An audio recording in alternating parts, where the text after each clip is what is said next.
right, Colby, I am so excited to have you on Hey Docs. And I cannot wait for you to share your story and your experience with our listeners. So, as I like to start off on Hey Docs, I'm going to just let you take the stage and tell us a little bit about your acquisition to startup process, and we'll go from there. Yeah, well, thanks. Well, I graduated from Arizona in 2015 and moved to Canada, of all places. And yeah, I know it was a crazy move.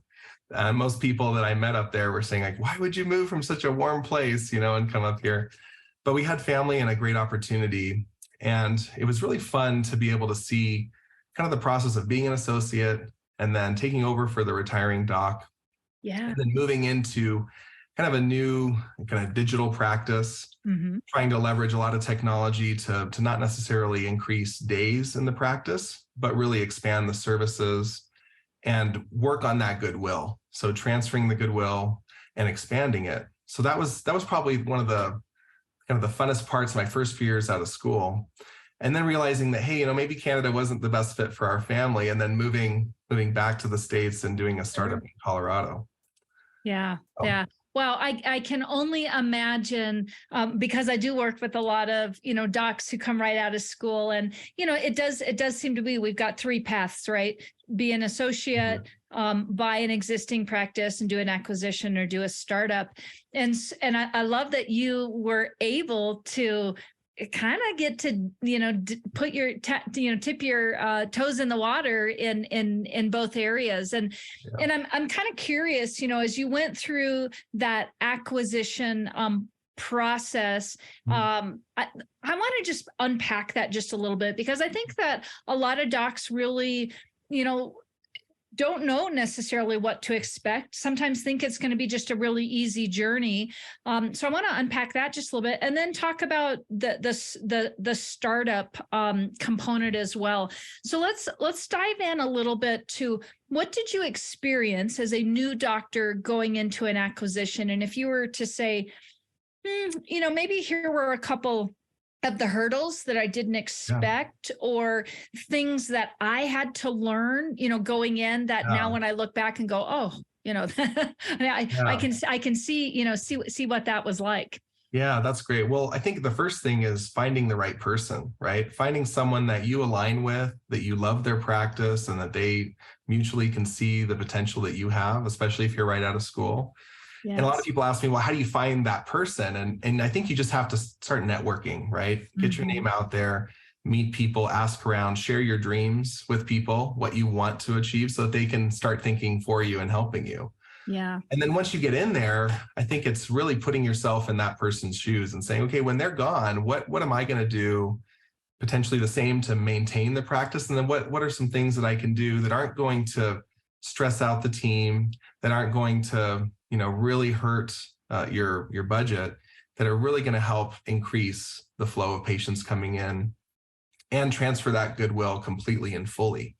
So we did things like events where we invited all the dentists together. We threw a big party and really had a lot of one-on-one time with them. We did a lot of patient events too, because, in a long-term practice, as a lot of those internal referrals are what keep them going. Yes. So, so as much as you want to learn who the dentists are, you better learn who your patients are. And really, the more that you can get close to them, the easier it is going to be for them to not only identify, the good things that you bring that might be different or the same, but also transfer that and say, instead of being like, oh, well, we don't know who this new doctor is, and saying, no, actually, we do know this doctor and we really like him, and our dentists know him too. And so things like that can be probably the most challenging, because you really have to dive all in.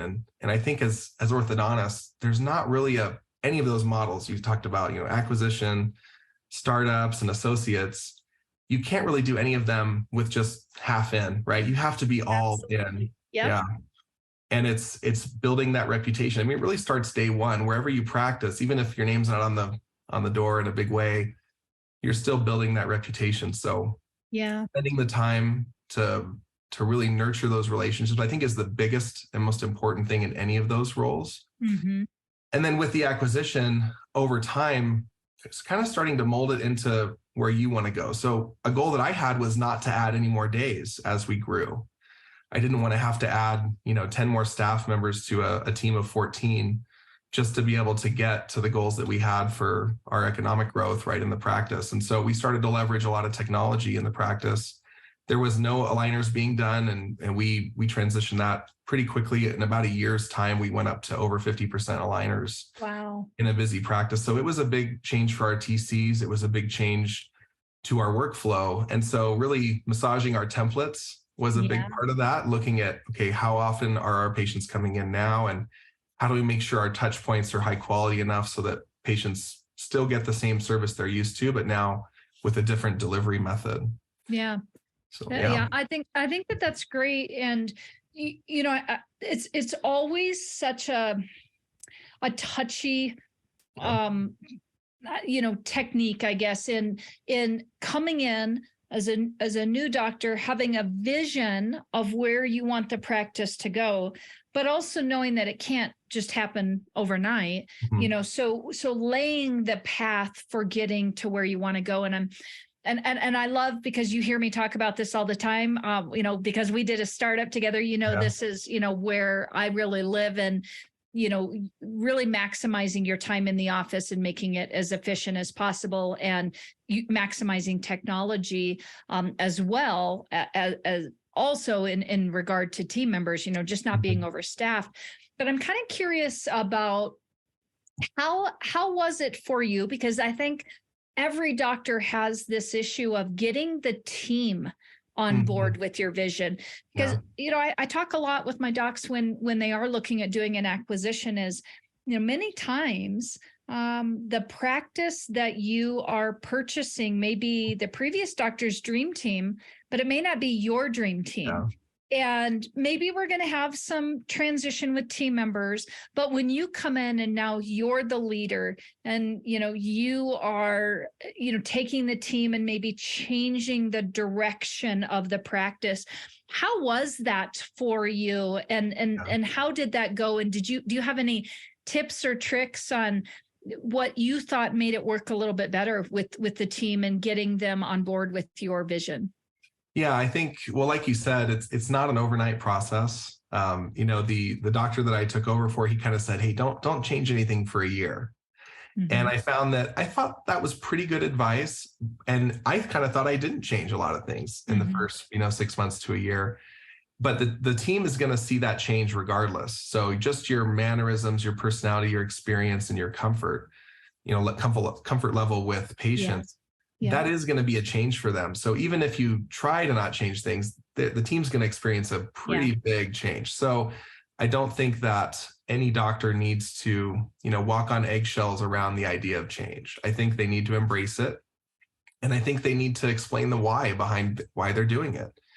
And sometimes we don't know exactly how it's all going to, mesh out, because the path is very different than the destination, right?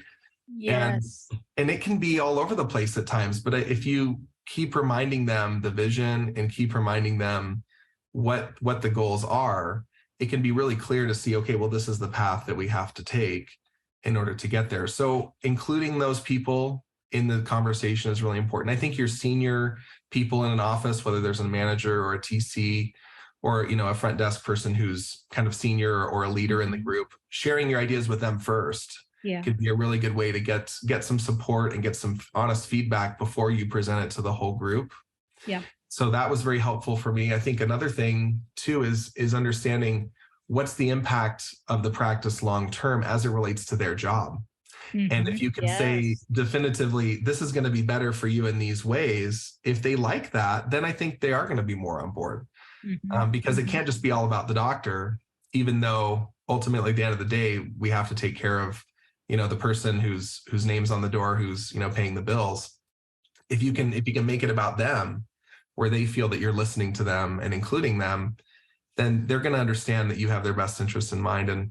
And like you said, some people may transition out of the practice, right? They may look for something else. And when you can hire your own staff, especially when you have a really clear vision, then it sometimes it becomes so easy. And I remember, so you and I met, I think, first in Newport Beach in MOPC. Yes. I had brought my staff from Canada there, and I had my office manager who was brand new. And so I wanted to take her to this meeting, and here's some ideas on how to lead a team. And she was a hygienist and had lots of experience, but hadn't done, managing a large ortho office. And it was really funny because we were talking about personalities and things, and talking about like a Colby test, I think it was at the time. Yep. And you were like, oh, well, what was your Colby, results, and comparing that to hers. And you kind of said, well, yeah, you hired her, so of course you guys would have the same results, So it was a really funny match where you start to say, actually, this is the beginnings of really creating something special. And that's kind of the fun part about a startup, right? Yes. Yeah. It really makes those exciting. Yeah. And I think that's like kind of a perfect transition. So from what you learned in an acquisition, and, even something as simple as when you start to hire people that align with your goals and your vision, just how the road tends to smooth out, and you can really get going. Let's kind of talk about how that then transitioned into when you were deciding to do a startup and make the move, again, going States, Canada, back to the States again, but beyond just, changing borders there, let's talk about what did you learn out of that acquisition that you think maybe made it either easier or gave you more insight into what you were going to do when you did your startup, as we were working through that? Yeah. And so I think one of the key parts about a startup is branding. Yes. And, it's not just a logo or a name, although that's a big part of it. It's more about your vision and dedicating yourself to the process of discovery within what's going to be competitively advantageous in the area and what's going to really speak to your individual patients. So I took the time, and my cousin owns a branding company, and this was very fortuitous because, we both had time. This was during lockdown. So, this is COVID that we opened, right? Yep. And we're sitting there and I thought, man, I'm never going to think of a name for my practice. It's just going to be Gage Orthodontics and we'll close the book. And she said, it's actually a lot more than that. There's a lot more that we can dive into. And after we really said and spent a lot of time, it's pretty difficult to really deep dive into what you want to create. Yes. Especially after having some, experience before and knowing what you want. But once you understand who your ideal patient is, you can really start to craft all the messaging and the brand, and then ultimately the name around that person and what they like. And when you do it that way, and you've gone through that discovery process, now everything else, all the messaging that you create, the brand that you create, can actually leverage what you do in the future. And you can lean on those brands to help identify more people, and your patients can refer more to you because of those things. Yes. Oh gosh, I so agree with you on this. So when I had this idea of what branding can really do, and spending months going over this before even opening our doors, it made it really easy to hire people, because as I start to talk about this vision and who our patients are and what kind of service we want to do, again, that end goal, rather than the minutia about, well, you're going to be entering data and you're going to be calling insurance, and all those things are important. And we had great training, in those areas, but it was more of like, can you fit into this vision? Does this excite you? Does this seem like the kind of place that you want to go to work? Yeah. And then when you present that to someone who's looking for a job versus, oh, okay, you're going to be at the desk answering phones, right? Very different type of job interview process. Yeah. And one of my favorite authors is Angela Duckworth, and she talks about grit as being a really key component. And that's really what I do in the interviews, is just assess how much grit I think that person has, and if they align with that vision. And if they like the vision, and I can see grit, I can see that they've stuck to their things, and maybe they've been a successful athlete or a successful business owner, or just dedicated themselves wholly to something in the past. I know that they can do that in my office. And so we've had great success finding long-term, really great employees because of that. And they're not really just employees, they're really part of a team helping to deliver this brand and this message to all the patients that we have and everyone outside of our office, because that's really our big goal, is to be a force in the community. Right? We don't want to just sell braces, right? We're not even really selling the braces. We're selling the experience. Experience. Yes, absolutely. We're trying to get to that long-term goal that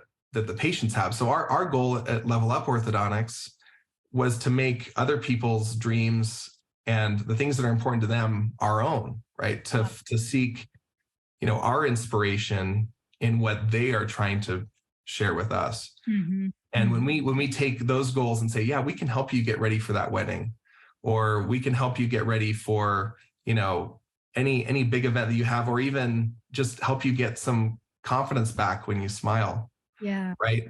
When we really start to lean into those things, then they start to say, oh, this is different. Something's different here. Right. Yes. Yes. I love it.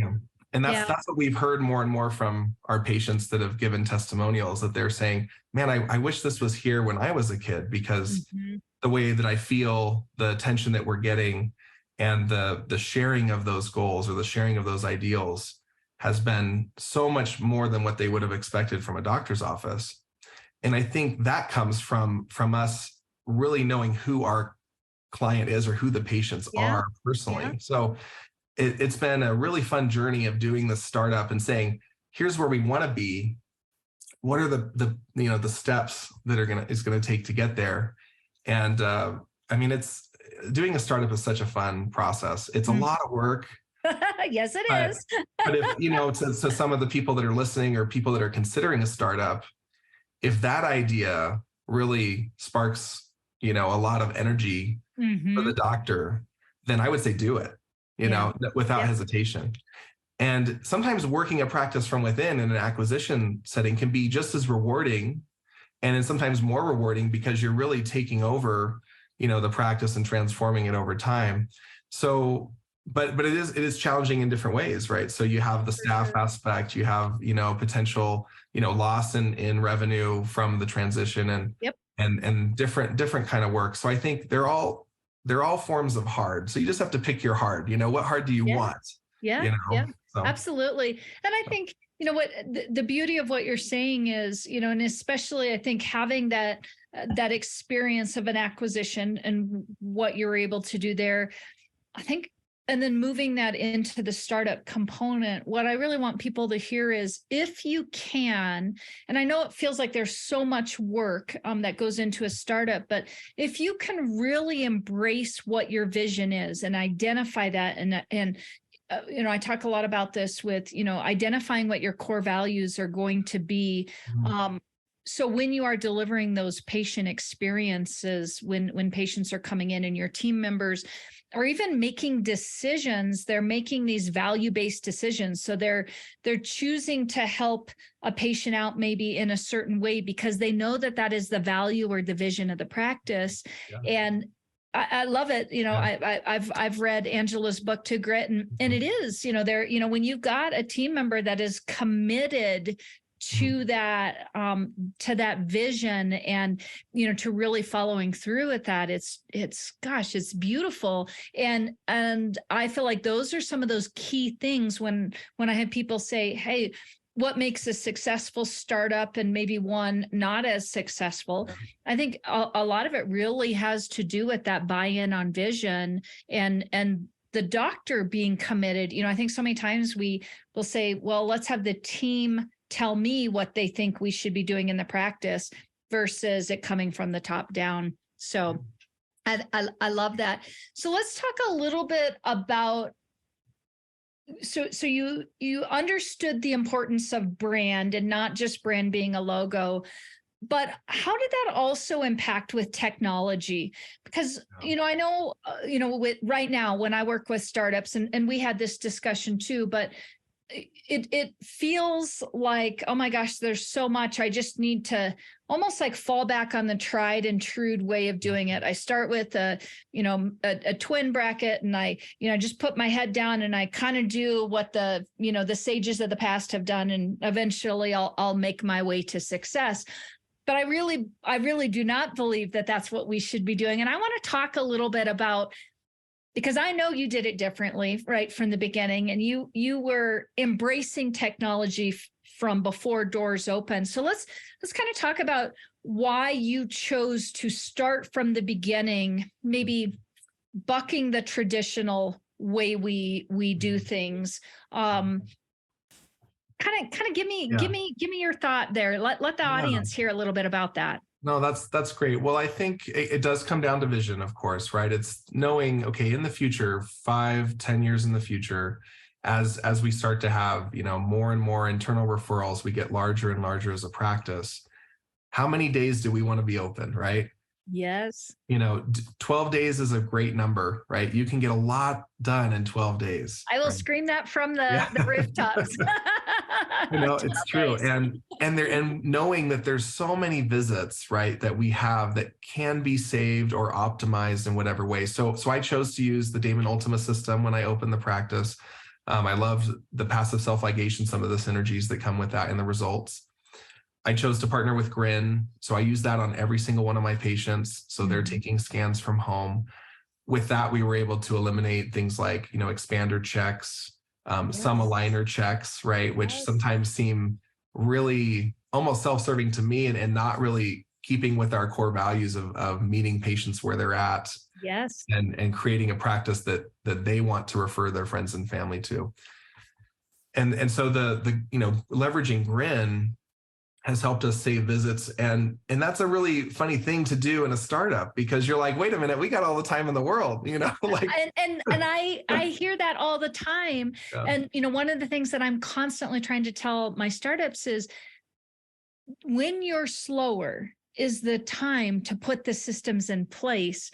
Because we're thinking about the long game, the end game, not right now. And so I want you to expand on that a little bit, because that is it. And it's but should I spend that money on that now? Does it really make sense? So you're a startup that did this and embraced it. And I've had many of my startups that have done it, but to build on that a little bit more for us. Yeah. So what I felt I actually learned this from Grant Collins. And one thing that Grant told me is one of the best things that he spent money on was not a course that he took his staff to.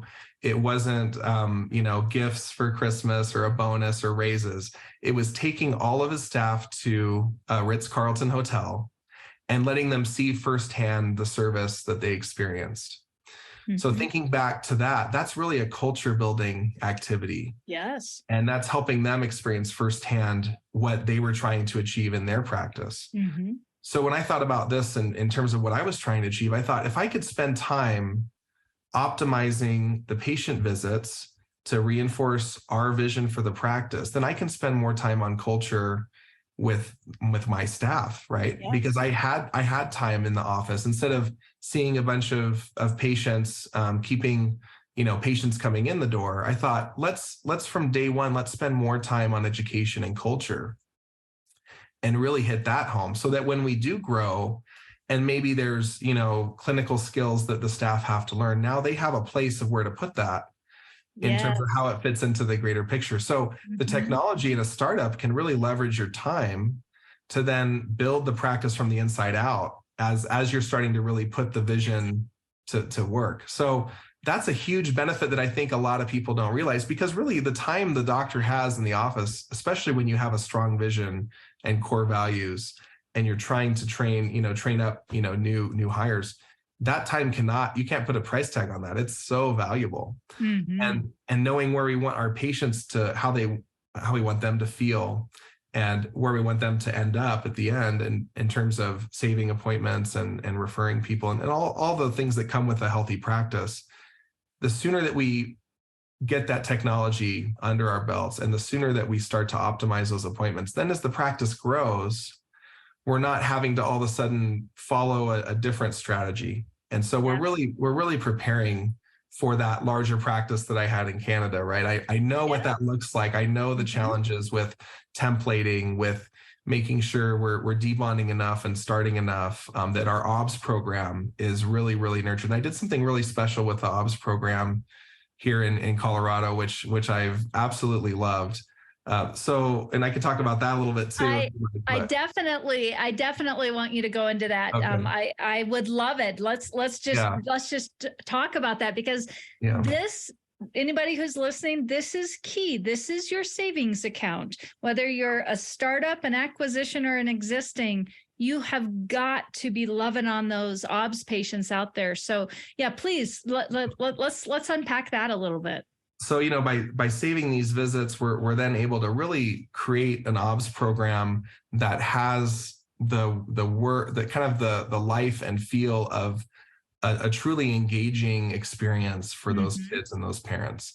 And they all, we do a lot of two-phase treatment. So that's a big part of our messaging to parents, is that there is a lot of benefit in phase one. And I truly believe that.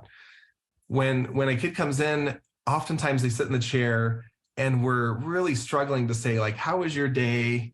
What did you do? How was your last, vacation? Yes. Like we're kind of like trying to just peel these things out from them and learn about them so that we can better serve them and engage with them. And in our OBS program, we created what we call the Yeti Smile Squad. So they have a badge and a lanyard. And I had done the gift cards in the past, or the wooden nickel type program, right? I think many people have seen that. And I thought, they're probably getting enough toys and goodies from wherever it comes from. So I don't need to give them candy. I don't need to give them money for a Starbucks gift card, right? But what I do want to do is help them become better people. I want to help really invest in them so that the good that we see in them gets reflected back in our office to everyone that we serve. So we created kind of a pin, so an enamel pin reward system where, as they complete things like service projects, reading a book that's not for school, completing a year, a season of sports, or cooking a meal. This is my favorite one, cooking a meal for their parents or a friend, which is always fun to hear about what they cooked, because sometimes you're like, ooh, that's kind of, it doesn't sound like the best meal, but hey, you did it. So you did it. Exactly. You stepped out of your comfort zone and you did it. So in these observation visits, not only are we creating this, 5-star level service experience, but we're also getting to know them. And they're bringing these things about their life to us instead of the other way around. And that was the vision of, when they come into the office, what are they going to share with us without us having to like literally drag it out of them, right? Yes. And there's always going to be people that really lean into these things more than others. But when you have that brand in place, when you have that vision in place, and your TC is bought in, when your staff members are wearing the pins themselves, when we're giving that to the younger sibling in the room who's too young for a consult, maybe they're 5 years old. It really starts to become something where we've actually had parents say, are there more of these around? And I'm like, I'm sorry, what do you mean? They're like, well, are there more, like, is this just like a chain, or like, is this a brand that I can find anywhere? I'm like, no, this is something that I created. It's like unique. This is here. Yes. And they're like, they're kind of like expands what they think is even possible in an office. And of course, the messaging and all that is consistent with our core values. And that starts from the new patient phone call all the way through those OBS visits, so that, we essentially they have no surprises, right? We always want them to know what's coming next, right? As you've always said. Yeah. So the OBS thing has been, the OBS program, or the Yeti Smile Squad, has been such a fun part of really bringing life into those observation visits. And helping us further get to know our patients, so that when they do start or they come back, they really have a much different, or I guess a different impression of what we're trying to accomplish in our office. And I think this is so key. And I don't think we have enough messaging on this, out there in our industry. But I just cannot say it enough from a consultant perspective. We want your patients to know who their doctor is. And I think programs like this, and everybody can kind of do their own, but it seems like, like I hear it all the time. Oh, it's just an observation visit. Throw them in the clinic. Oh, it's just an observation visit. Throw them in the closet, whatever, wherever they're going to put them. But they're always, like the afterthought.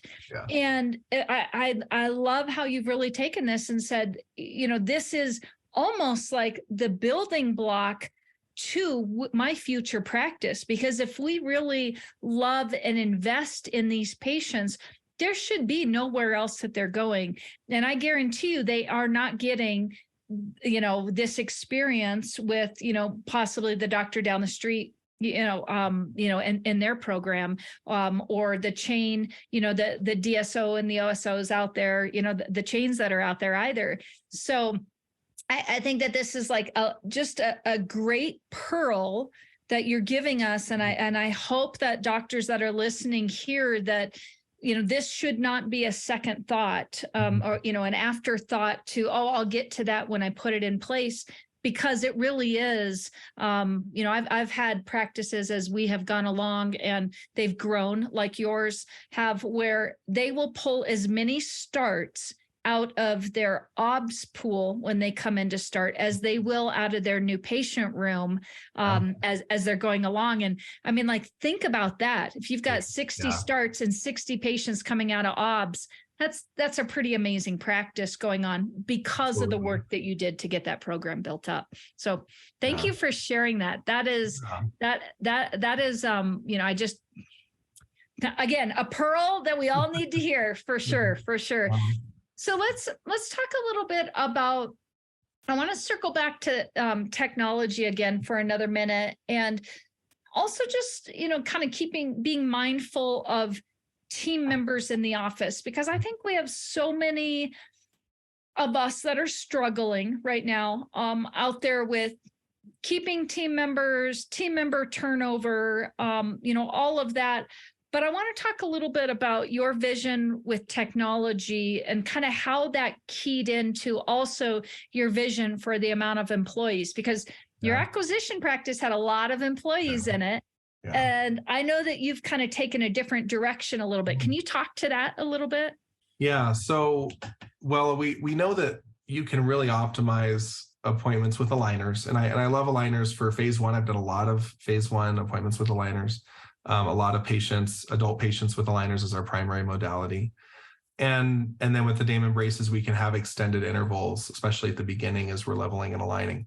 So when you have these opportunities for changing the intervals and changing when you're seeing them, and you're taking things like, passive self-ligation and aligners, 3D printing in your office, and then Grin for remote monitoring.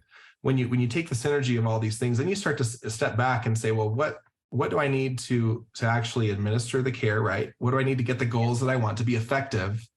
And then you can really start saying, okay, where can I be efficient? So one way for us that we started to do is we said, well, hold on, if we can see a patient, and do IPR at the beginning, for example, for an aligner patient, then how many of those visits can we cut out in the middle as we're giving them aligners and checking them along the way? So I used to do kind of IPR in the middle, or, round trip the teeth, as many doctors do to make IPR more accessible. And I started to do it more at the beginning because I thought, what can I get out of the way? And then what kind of things can I let the staff do? So in Colorado, staff can do a lot of things when the doctor is not there, especially if I'm going to review it afterwards. So we're using Grin to review certain things that are done when perhaps I'm not in the office. And so we can do remote consultations where I'm sending a custom video review to them. Love that. That's my first introduction with them. That's been a huge, game changer in terms of someone who's really hard to schedule and can't seem to get in and just wants to know, what's wrong, how long is it going to take, and how much it's going to cost. We can give them all that information via remote consultation. So we started doing that day one. And then the second thing is, well, if a patient's been followed up by me and they've had multiple touch points, is it so hard to think that they couldn't get a scan when I'm not there, by a staff member, and that staff member couldn't also be just as engaged and just as knowledgeable about the treatment as I am? Because I think that's the biggest fear that a lot of doctors have, is they say, well, if I'm not there, no one knows what's going on, right?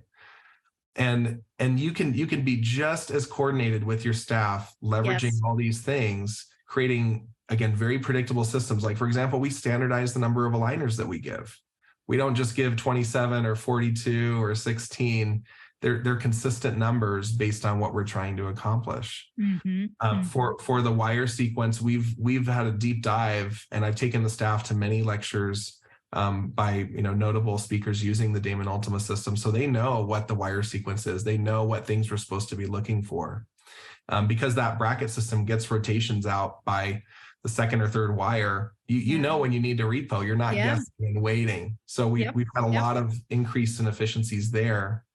And then from just more of the the remote monitoring side, when a patient sends us a message, we can triage a lot of these emergencies or, comfort visits on the actual app. And so we're saving visits that way as well. So now our not our environment in the office, but I would say our preparedness coming into an appointment by leveraging all these technologies is so much higher. And like you said, a lot of offices are experiencing some heavy turnover, and it has happened. So now you're looking at basically offices that maybe had very little turnover over the years. Maybe they were open 20 years. And now all of a sudden they've had 70% turnover since COVID. Yep. They're now looking at things. They're like, wow, that system that we had of how we used to do things, that's actually really hard for people to learn, right? Yes. Or we're using all these different auxiliaries and it's really difficult to train an assistant. And so we thought about this at the beginning, and we knew that it would be really hard to grow a really big office and have the training be really cohesive. Yep. So from day one, we thought, how many hats can each person wear? How many different responsibilities can we put in their radar so that they're aware of the things that they need to do? And then how well can we use the time that we do have in the office so we don't have to grow